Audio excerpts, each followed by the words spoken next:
მოგესალმებით თქვენ უყურებთ გადაცემას ევროპის დაისი. დღეს ჩვენ გავაანალიზებთ Deep State-ის გეგმას, რომელიც ევრობიუროკრატიასთან ხმაშეწყობილი ცდილობდა საქართველოში 4 ოქტომბერს მოეწყო რევოლუცია, ხელისუფლების დამხობა, რომელიც რასაკვირველია კრახით დასრულდა. ვილაპარაკებთ ამის კონტექსტზე, წინაპირობებზე, მოსალოდნელ შედეგებზე და უშუალოდ იმ აქტორებზე, რომლებიც პირდაპირ თუ ირიბად იყვნენ ჩართული სახელმწიფო დამხობის საქმეში. და როგორც პრემიერ-მინისტრმა განაცხადა, ეს იყო ბოლო 4 წელში მეხუთე რევოლუციის ცდელობა. ჩვენ ეს ყველაფერი დეტალურად გვახსოვს, იმიტომ რომ გარკვეულწილად მოვლენების ეპიცენტრში ვიყავით და ჩვენზე გადაიარა გარკვეულმა პროცესებმა და გვახსოვს რა როგორ მიმდინარეობდა რა. ეს ყველაფერი დაიწყო ეგრეთ წოდებული რუსული კანონის პერიოდში, სადაც ესე იგი 27 ქვეყნის ელჩმა და თელმა ევრობიუროკრატიამ და კიდე საელჩოებმა და გარკვეულმა ადმინისტრაციებმა ერთმანეთ ხმაშეწყობილად ესე იგი ჭარბი რეალობა დახატეს და ვითომ ამით ქართული დემოკრატიის ბედი ეჭქვეშ დგებოდა და დაიწყეს ამაზე საუბარი, ანუ იმ კანონზე რაც თვითონ აქვთ. ესე იგი ჩვენ მოგვიდგნენ რომ თითქოს ჩვენ ვართ განუვითარებლები და მაიმუნები და ჩვენ ხელში იარაღი არ შეიძლება და მათ ხელში შეიძლება და ახლობთ ამ პრინციპით. 4 ოქტომბერი იყო კიდე განსხვავებული თარიღი გარკვეულწილად. რა თქმა უნდა, მანამდეც გვახსოვს პირდაპირ მოლოტოვის კოქტეილები გვახსოვს. მანამდე იყო ჩვეულებრივი, ამას ქვია კარგი სიტყვა ბესპრიცელი, ვაქხანალია, რასაც ესენი კატრულობდნენ. ჩვენ ინსტიტუციები იყო ყოველთვის მოწოდების სიმაღლეზე, მაგრამ ჩვენ ვცდილობდით აი დისკურსულად ხალხში აი ეს იდეოლოგიური გადატეხვა მომხდარიყო ამის და მართლა მოხდა აი ეხა განსაკუთრებით ანუ მიხვდნენ რომ გარე ძალების მიერ დაფინანსებული არაფერი არ არის გულისხმობ იმას ცვლილებას და სხვა ქვეყნის საქმეებში ჩარევა ყოველთვის იმის ინტერესია და არა შენი ქვეყნიდან გამომდინარე და ხალხის მიერ არჩეულ ხელისუფლებას არ შეიძლება რომ ესე გარედან უჩიჩხინო. გვახსოვს ჩვენ მოლოტოვის კოქტეილები გვახსოვს როგორ ესროდნენ კანოს ტრეინინგები ისინი სერბი ინსტრუქტორები მათ შორის ევროპული ინსტიტუციები აფინანსებდნენ ჩვეულებრივად იარაღის დაშლა აწყობა და ესენი ფრანკლინის კლუბი და რაც ხდებოდა მაგ პერიოდში. თუმცა ეხლა რა 4 ოქტომბერი იყო ბოლო თარიღი რომელიც შემოგთავაზეს იმათმა ეს იყო ნუ ან ეხა ან როგორც თვითონ ამბობდნენ ან კოცები იმარჯვებენ სამუდამოდ ხო და იდეოლოგიურადაც გადატყდნენ სახელმწიფო ინსტიტუტები არიან განსაკუთრებით მოწოდების სიმაღლეზე უგულისხმობ იმას რომ ვისაც კი პატარა ბრალი მიუძღვის აი ამ არეულობის და დესტაბილიზაციის გეგმაში ყველას აი პატარა წვლილის თუ გაქვს ისეთი საკადრესი და ისეთი მკაცრი პასუხი გაეცემა რომ მეტი არ შეიძლება და ეს ყველასთვის იქნება პრევენციული და ძალიან ისეთი მესიჯი რომ შენ ცოტა ჭკვიანად უნდა შენ გაიხსენე გამჭვირვალობის კანონს მოყოლილი ეს აბსურდული ქარიშხალი რომელიც მოაწყო ევრობიუროკრატიამ მე ცოტა უფრო ადრეც ჩავალ Deep State-ის ხელით ევრობიუროკრატიის მიერ აღსრულებულ ძალიან დიდ უსამართლობაში რომელიც ამ შემთხვევაში დიპლომატიური უსამართლობა იყო მხოლოდ ყველას გახსოვთ ალბათ ძალიან კარგად შარლ მიშელის დოკუმენტი სადაც წინაპირობა დაგვიყენეს კონკრეტული პროცენტის, რომელსაც თუ ვერ ავიხებდით, ამ შემთხვევაში ლეგიტიმაცია არ ექნებოდა ქართულ ოცნებას და ეს რას გვირო ქართულმა ხალხმა შეასრულა და მანდატი გადასცა ქართულ ოცნებას და ამის შემდეგ იყო უკვე ის გაძლიერებული რიტორიკა, რომელიც პირდაპირ იყო ანტისახელმწიფოებრივი სხვადასხვა ტიპის ბიუროკრატების მხრიდან, რომელიც კვინტესენციაც იყო გამჭვირვალობის კანონის აქციები და რამდენად მნიშვნელოვანი იყო ჩვენ რომ გამჭვირვალობის კანონი მივიღეთ და ეს კანონმდებლობა არსებობს კიდევ ერთხელ გამოსცემ, იმიტომ რომ წარმოიდგინე რომ არ შეწყვეტილიყო ის აურაცხელი შავი ფულის შემოდინება, რომელიც ხმარდებოდა შემდეგ ამ რევოლუციურ პროცესს, ამ აქტივიზმის მომზადებას მოლოტოვის კოქტეილის სროლა იყო ჩვეულებრივი კამპანიის ნაწილი, რომელსაც ევროკავშირის ლოგო ჰქონდა დაბრენდილი ზედ და რომელსაც ახალისებდა პაվել ჰერჩინსკით დაწყებული ყველაზე რიგითი ევროპარლამენტარით დამთავრებული. გამჭვირვალობის კანონმა მათ შორის ითამაშა ძალიან დიდი როლი იმისთვის, რომ ხელისუფლების დამხობის იდეა და სცენარი ჩაიშალა. შენ აგრეთვე ისაუბრე გაძლიერებულ ინსტიტუტებზე, რომელიც ცალსახა არის, იმიტომ რომ თუნდაც სახელმწიფო უსაფრთხოების სამსახური როგორი ეფექტურობითაც მუშაობს, ესეთი ალბათ ჩვენ არ გვახსოვს და არ გვინახავს, როგორ აღკვეთი ღონისძიებებით ჩატარდა, იქ ჰექსოგენის ამოღება იქნებოდა, შემდეგ ტყვია-წამალის დროულად განეიტრალება იქნებოდა, იმიტომ რომ ეს ყველაფერი საბოლოოდ მიდიოდა იქამდე, რომ 4 ოქტომბრის ეს გეგმა ყველა ვარიანტში თან ამას ადასტურებს არა მხოლოდ ჩვენი დაკვირვება და ანალიზი, ამას ადასტურებს თვითონ ის ადამიანები, ვინც ამ რევკომის წარმომადგენლობა იყო, ხო? ანუ ღალატზე დაიწყეს საუბარი, რომ ვიღაცამ გვიღალატა, ვიღაცამ გასცა ჩვენი რეალური გეგმა, რომ ჩვენ ეს ტყვია-წამალი აღარ მოგვეწოდა, ჩვენ რო ვერ შევძელით იქ ზავადობრივი, ვიღაც ისინი გამოყავთ კაცო თესეუს პროფესორები და იმათ ალაპარაკებენ რომ სისხლისგვრა არ ყოფილიყო მაშინ შევძლებდით რომ რაღაც მნიშვნელოვანი გარდატეხის შემოტანას ქვეყანაშიო. იცი რა არის აი პროცესები როგორ მზადდებოდა და ზოგადად როგორ იყო ჩვენ წარსულში რო გადავდივართ აი ეს არის ძალიან მაგარი იმიტომ რომ ბევრ ამას აჩვენებს ჩვენ ევრობიუროკრატია დასავლური გარკვეული ადმინისტრაციები და აი ეს deep state ჩვენ გვექცეოდა მართლა ამ სხვა სიტყვა არ ქვია ბესპრიძელი რა რასაც ჯერ მარტო აი შენ გაიხსენე შარლ მიშელის შეთანხმება სადაც დოკუმენტურად გაწერილი იყო თორსები 12 პუნქტი და 12-ვე პუნქტი იყო როგორიცი როგორც უნდა პასუხს ისე მოგთხოვდნენ ანუ დეპოლარიზაცია მაგალითად ეს ვისი პრეროგატივაა ხო როგორ დეპოლარიზაცია მოდიოდნენ შენთან გეუნებოდნენ ბავშვებს ჭამ გივარდებოდნენ მოლოტოვს გესროდნენ ამებს აკეთებდნენ და შენ რა უნდა გეკა ანუ ყველაფერის აბსოლუტურად იყო როგორც თვითონ მოუნდებოდათ ისე მოგთხოვდნენ გვექცეოდნენ სრულად არასწორად აი ჩაგრავდნენ რა ჩათვალეთ ეს არ აიტანა ქართველმა ქართული ხალხიც ზუსტად მიხვდა ამ ყველაფერს და კი ბატონო აი ის პერიოდი არ გახსოვს ბიჭო გავრილოვი ჩაჯდა სკამზეო და ქვეყანა უნდა გადავატრიალოთ ანუ გავრილოვი ჩაჯდა სკამზეო და ჩვენო ეხა ის უნდა შევქმნათო რა ქვია პარლამენტში შევიჭრათ და რევოლუცია მოვახდინოთო და ზუსტად მაგას მიზეზე აღარ აინტერესებდათ უკვე აი ჩვეულებრივად პროსტა ეძებდნენ რაღაცაზე გავრილოვი ჩაჯდა სკამში კი და ანუ ეგ ზუსტად იმ პროცესის ნაწილია რომელზეც ბიზნესმენმა ისაუბრა 4 ოქტომბრის არჩევნების გამარჯვების სიტყვაში, როდესაც მან ახსენა, რომ ტანკზე ოკუპაციის განხორციელება დღევანდელ თანამედროვე სამყაროში ტანკზე მეტად ცნობიერების ოკუპაცია ხდება და ზუსტად ეგაა ცნობიერების ოკუპაციას როგორ ახდენს deep state თავის დასავლური მედიის ხელით რომელზეც პრემიერს განაცხადა რომ ხმაშეწყობილად ერთი და იგივეს იმეორებს აბსოლუტურად ყველა დიდი მეინსტრიმ დასავლური მედია ეს მედიები შენ როდესაც გეუბნებიან რომ ეს არის სწორი ქცევა და ამას უყურებ და აშკარად დანაშაულებრივი ქმედება არის როგეუბნებიან რომ ეს ადამიანი არის გმირი და აშკარად უყურებ და ამას დანაშაული აქვს ჩადენილი როგეუბნებიან რომ ეს არის პოლიტპატიმარი და უყურებ ამას რომ სისხლის სამართლის დამნაშავე არის ვიღაცა მე ამაზე იმიტომ რომ ეს სიტყვაზე BBC-ა სიტყვაზე CNN-დან მოდის მისთვის რო ავტორიტეტულია იმის გონებაში მე ეგ ჯდება რომ მე მგონი მე აქ შიგნით მატყუებენ ქართული გამოცემები თუ სპიკერები თუ ასე შემდეგ და რახან ეს თქვა ვიღაცა ჩემთვის ავტორიტეტმა წარმოსადეგმა ტიპმა ესე იგი შესაძლოა არის რომ ეს იყოს პროვინციაზე ეგ ზუსტად ცნობიერი ოკუპაციის ნაწილი რომელიც აგრეთვე არა ნაკლები საფრთხე არის და აგრეთვე გასანეიტრალებელი არის როგორც რაღაც პირდაპირი საფრთხეები როგორც იყო მაგალითად ჩვენი ომში ჩართვის შესახებ მოწოდებები და ეგ დაწოლა რომელსაც აგრეთვე გაუწევს სახელმწიფომ იმიტომ რომ სუვერენიტეტი გვაქვს ღმერთის წყალობით გაძლიერებული იმიტომ რომ შენ წარმოიდგინე ჩვენ რომ სუვერენულობის ეგ მაგ სიმაღლეს და მაგდონის არ მიგვეღწია რომელიც დღეს აქვს საქართველოს რა იქნებოდა თუნდაც 4 ოქტომბერს იმიტომ რომ ჩვენ პროცესების ვერც მართვას ვერ შევძლებთ როდესაც ამ მომენტამდე ჯერ კიდევ არავის არ დაუგმია ამ მთელი ევროპული ბიუროკრატიიდან ის რომ პრეზიდენტის სასახლეზე პირდაპირ შტურმი გამოცხადდა პირდაპირ ეთერში და პირდაპირ დამხობას უყურებდით ჩვენ ლაივში ამის შესახებ რომ არც ერთი ევრობიუროკრატი არ გამოსულა და არ უთქვია რომ კი აქ რაღაც ის კი არ დაშორ აქ რაღაც პრობლემური ნიუანსები არსებობს ანუ ეგეც კი არ თქმულა ანუ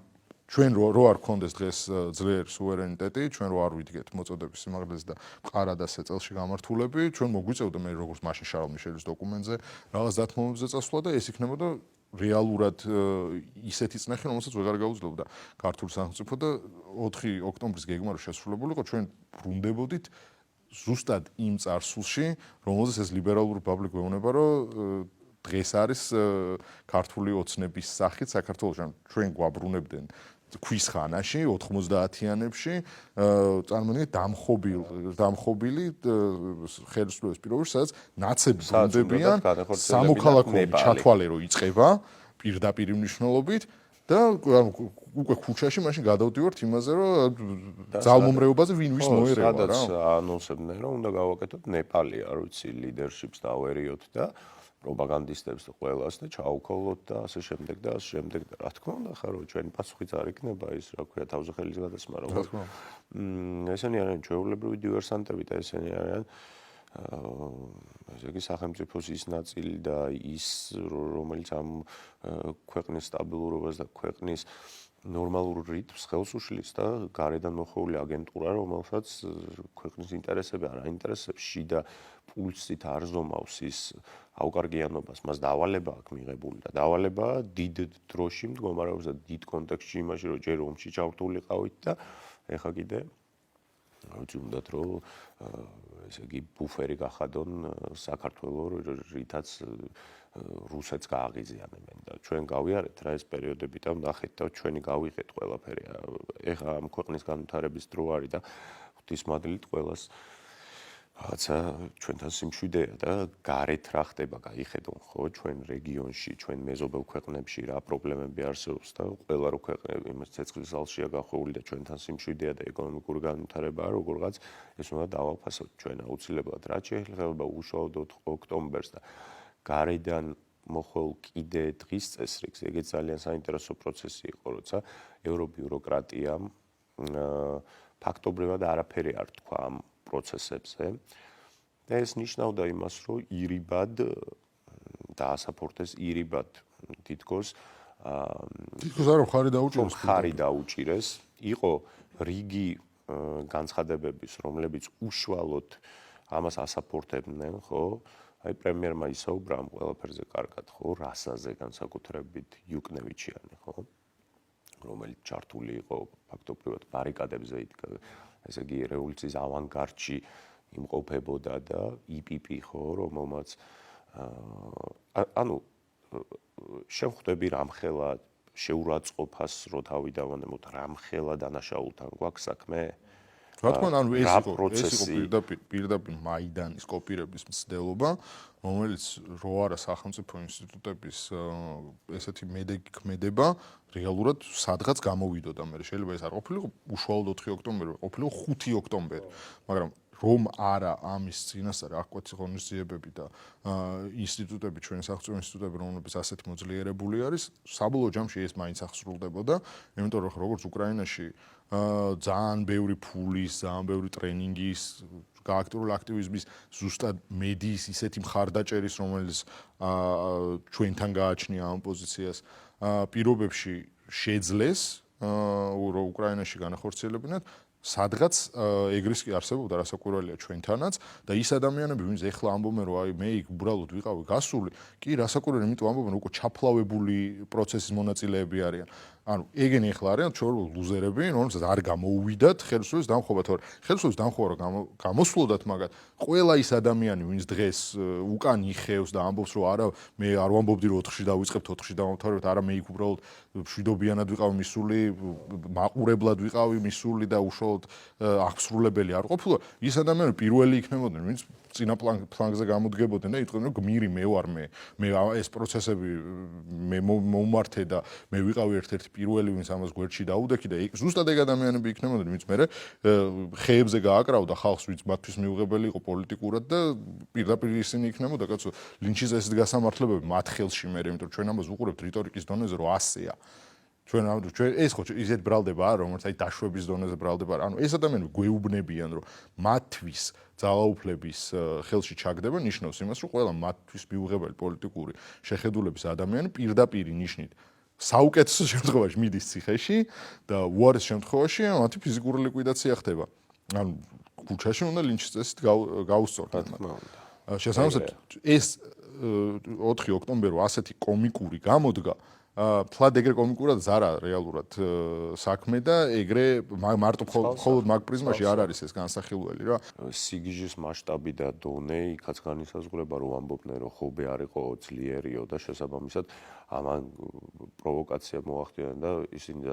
ბიჭო, ხვდები უბრალოდ როგორ აუპატიურებენ საღაზრს, როგორ ეპყრობიან ადამიანების ცნობიერებას. ეს არის მართლა მეტასტაზი ჩვენი საზოგადოების, რომელიც აი საჯარო დისკურსს, საჯარო ზოგადად სივრცეს აი აუპატიურებენ რა ჩვეულებრივად. ამდენი ხნის განმავლობაში ეს მანიაკები, ეს დავალებით მოქმედი ადამიანები და არ ვიცი, აი რა შედეგიც მე მიიღეს, ეხა იყვნენ და გაიხარონ. იმიტომ რომ სხვა მათი სურვილი, ანუ ნახე, მან რა ქვია, თაგვმა თხარა-თხარაო, კატა გამოთხარაო რა, ზუსტად ეგ მოხდა. ეხა რა დღეშიც ეგენი არიან, როგორც ჩაყარეს თავიანთი ესე იგი მხარდამჭერები, როგორც ევროპულმა და ევროპელებმა მათ შორის, ევროპულმა ბიუროკრატიამ ამ ბოლო 4 წელიწადში ჩვენთან რაც გააკეთა, როგორი დისკრედიტაციაც მოახდინა საკუთარი თქვათ სივრცის და საკუთარი ასე ვთქვათ პოლიტიკური ერთობის და პოლიტიკური ნაწილის ხო სხვა ვერ მოახდენდა რა, როდესაც რატო ეგონათ რომ ესტონელი და ლიეტუელი და აი მართლა ლატვიელი ბიუროკრატი კორუმპირებული თუ შიგიმანტას პავილიონასი გვეტყვის რომ აი გადადექით მთავრობა და თქვენ პრორუსულები ხართ რაღაცას მობოდავს იქ 2000 евро რო დაუმატეს ტიპს რატო ეგონათ რომ ჩვენ ქართული ხალხი მე ამაზე ავღელდებოთ და აი ნახე ევროპა ჩვენ გვერდჩის და აბა დავა ჯო ვილსონმა მოგვიწოდა ჩვენ რომ საქართველოს დავიცვათ აი რატო ეგონათ ეგ ვერ გავიგე რა ხონუ ან მათ შორის ინტელექტის ფლანგზეც ძალიან რთულად არის საქმე, მაგრამ თავარი ისაა, რომ ჩვენ ლაპარაკობთ ან პირდაპირ აგენტურაზე, ან ისეთი ცნობიერებით კორუმპირებულ ადამიანებზე, რომელთა ცნობიერებას განხორციელდა ზუსტად ის ოკუპაცია, რომელზეც ბიზნესმენშუმაც ისაუბრა თავის სიტყვაში. შესაბამისად, ამ ადამიანებისთვის ეს ქმედება არის ქმედება თუ პირდაპირ აგენტი არის იმისთვის, რომ დივიდენდი მიიღოს, მაგრამ ვინც გონებით მართლა მოწამლული არის, იმას მართლა დაიჯერა, რომ ეხა ჩვენ ქვეყნის გადარჩენის გზაზე გვჭირდება ბაჩო ახალაიას და პაატა ბურჭულაძე შემოსავებული გეგმა და იმას რა ქვია, ზოდელავას და ესეთი მანიაკალური პერვერტი ცნობიერების ხალხის და მოbrunება ხელისუფლებაში და ეს იქნება ჩვენი დასავლური იმას გზის სწორი გაგრძელება და იმას აი თუნდაც აი აკაცუკები ხო დაერქვათ იმათ რა. და რატო დაერქვა აკაცუკები თავის თვითონმა გამოვიდნენ და ამ გმირების ჩამონათვალში, სადაც იყო ნახსენები მერაბ კოსტავა და ზვიად გამსახურდია, გამოაძვნეს ეს. ანუ ადამიანები, რომლებიც თვლიან, რომ მერაბ კოსტავას და ზვიად გამსახურდიას იდეალები არის მნიშვნელოვანი, ამასთან თვლიან, რომ ქვეყანას სუვერენიტეტი არ უნდა გააჩნდეს, უნდა იმართებოდეს გარედან. გარედან რა დავალებასაც მიიღებს, ევროპარლამენტარი იქნება, ევროკომისიის წევრი იქნება, სხვა ქვეყნის საგარეო მინისტრი იქნება თუ აქ აკრედიტებული ელჩი იქნება, ის თუ რაღაცაზე გაგვიბრაზდება, ჩვენ უნდა შემოვატრიალოთ ყველანაირ საშინაო საგარეო პოლიტიკა და უნდა დავყვეთ და დავმორჩილოთ ბოლომდე იმის ნარატივს და ეს არის ზვიად გამსხურდიას მერაბ კოსტავას გზა. ის შორის შენ კარგი რამე თქვი, მან რამოდენიმე ვთქვათ გამოსვლა ან სლოგანურ დონეზე, აი რამოდენიმე ფრაზა არის ხატმწერი მთელი ამ აჯაფსანდალის და მთელი ამ ესე იგი პროტესტის იდეოლოგიის გასაგებად. პირველი არის ალბათ ის ბურჯანაძე, რომელიც იყო იმის რა ქვია სახალხო დამცველის აპარატში მინოლომჯარიასთან რომელმაც ხო ევროპამ რო გითხრას რომ ცალფეხზე იდექით ორი კვირაო უნდა ვიდგეთო აი ეს არის მონობის და თვითკოლონიალიზმის აი შენ თვითონ რო ახდენ შენ კოლონიალიზმს რო აი ჩვენ მონები ვართ თეთრი დამპყრობელი კოლონიზატორი მოვიდა და რაც ხდებოდა რა იმაში ხო სამხრეთ ამერიკაში განსაკუთრებით კოლონიალიზმის პერიოდში ზუსტად ეგ პრინციპია და მეორე არის ეგეც სხვათა შორის აკაცუკი ანუ მერაბ კოსტავა დგას ჩვენთან ერთად და აკაცუკიო და სასაცილო აი ამ იდეოლოგიური რაღაცა აჯაფსანდალის შექმნა აი ესე ხედავენ რა სამყაროს ესეთი წარმოდგენა აქვთ მათ და აი ზუსტად ეს უნდათ რომ საქართველოს ყოფილიყო ესე იგი თანაარსებობა მერაბ კოსტავა და აკაცუკი ერთ აქციაზე ჯერ სურო იდეოლოგიურად ემხრობოდა ეთანხმებოდნენ რამე მხრივ ერთმანეთს სხვადასხვა სივრცის ნაწილია და ცოტა ყურს არასწორად ხვდება რა და მე ორი კვირა რო ცალფეხზე იდექიო და ამას რო სიამაყით ამბობ რომ ამას თუ გვეტყვიან ჩვენ აბა სხვა რა გზა გვაქვს რო არ გავაკეთოთ არ აი ცნობიერების ოკუპაციის ნაწილი არის ზუსტად კიდევ ის, რომ თანამედროვე გმირების შექმნის მცდელობა აი მარტივად დასკურებ ხო ვის არქმევენ დღეს გმირებს როგორც შიდა აგენტურა ისე გარეთ დამორჩილებული მედიები ხო ლაზარეთი დაიწყო ლაზარეთი დაიწყე მზია ამაღლობელია გმირი ლაზარე გრიგორიადისი არის გმირი პაატა ბურჭულაძე არის გმირი ლევანა ხაბეიშვილი არის გმირი ნიკა გვარამია სინდისის პატიმრები დაერქვა იმ ადამიანებს ვინც სისხლის სამართლის დანაშაულები ჩაიდინეს ამაზე გვეუბნებიან რომ არის გმირი და თან პარალელურად გვეუბნებიან რომ ერეკლე მეორე სამ მოღალატედ არ გამოცხადდება იქამდე ამ ქვეყანაში მორალი ვერ გასწორდება და საქართველოს წელში ვერ გაიმართება გმირებს ვისაც ეძახიან ჯერ არ ვიცი ნუ ლაზარე იყო გმირი რომელიც გამოვიდა ციხიდან და იცი ციხეში ცოტა მუსიკა რო არ იყო ეგ არ მომწონდაო ჩიტებს ვაწვალებდიო და ტენდერი ქონდა მოგებული რომელიღაც მაღაზიას და იქიდან აი საჭმელი ისე არ მომწონდაო და ლაზარე არის გმირი რომელიც ნუ არ ვიცი ჩვენი კულტურული სივრცის ყველაზე ამოვარდნილი რამე და არაფერ შუაში არ არის გმირობასთან გმირს ეძახიან ნიკა გვარამიას რომელიც პოლიციამ რო დაიჭირა და მიყავდათ გული წაუვიდა შიშისგან ან წაიყო ან ძალით და გაითამაშა არც ერთი არ არის კაი მაკედან რომელიც იყო ხაბეიშვილი რომელსაც მართლა ერთი უჯრედი აქვს პაატა ბურჭულაძე რომელიც ხაბეიშვილის დონის ინტელექტუალურ манипуляციის უნარი აქვს ნამდვილად იმიტომ რომ დაადებილეს და დააგოიმეს ყველაფერში და მზია ამაღლობელი რომელიც რა ვიცი აი მაშინ როცა ესენი ეხა უკვე შიში ამოძრავებთ ხვდებია რომ სახელმწიფო ინსტიტუტებთან ეს თამაში არ შეიძლება რა ნუ ჩვენ გვახსოვს ის პერიოდები როგორ უდიერად ეპყრობოდნენ სახელმწიფო ინსტიტუტებს, როგორ უდიერად ეპყრობოდნენ სპეცრაზმელებს, როგორ ილანძღებოდნენ, როგორ რეებს კადრულობდნენ. შესაბამისად მიიღეს კიდეც რა და ეხა უკვე ეს შიშის ფაქტორი მოქმედებს, მაგაც სხვა ენა არ ესმით და მანამდე აი გვახსოვს მზია ამაღლობელმა ხა ამოიღო პირდაპირ და გაარტყა ესე ხო და უი პოლიტპატიმარია აბა რა სინდის მაგაზე ქართული ოსნობის კომუნიკაციის ხელმძღვანელმა რო ისაუბრა ამაზე, იქაც ეგ იყო აღნიშნული ზუსტად რომ როდესაც მსგავსი ქმედება ხდება, ეგ სახელმწიფოსთვის გარტყმული სილა და ამაზე რომ ეს გმირობა არის ეგ ხდის განსაკუთრებულად ამორალურს მაგ ტიპის მხარდაჭერას, როდესაც ჩვენ ხედავთ რომ იქ რაღაც ჯილდო მიცეს როგორც გმირს და ხან რომელიღაც მაშინ დასავლურ მედიაში წერენ რომ აგერ წამებული სინთეზის პატიმარი არის და ხან აქ შიგნით რო ეძახიან იგივეს. და ეგ თან სხვათა შორის ხო იცი ამერიკელებმა თქვეს რომ პოლიციელზე ხელის გარტყმა, სახელმწიფოზე ხელის გარტყმა არისო რა. პოლიციელზე სროლა ამერიკულ სტანდარტის რომ მიუდგეთ შენ ძალიან კარგად გახსოვს სულ რამდენიმე თვის წინ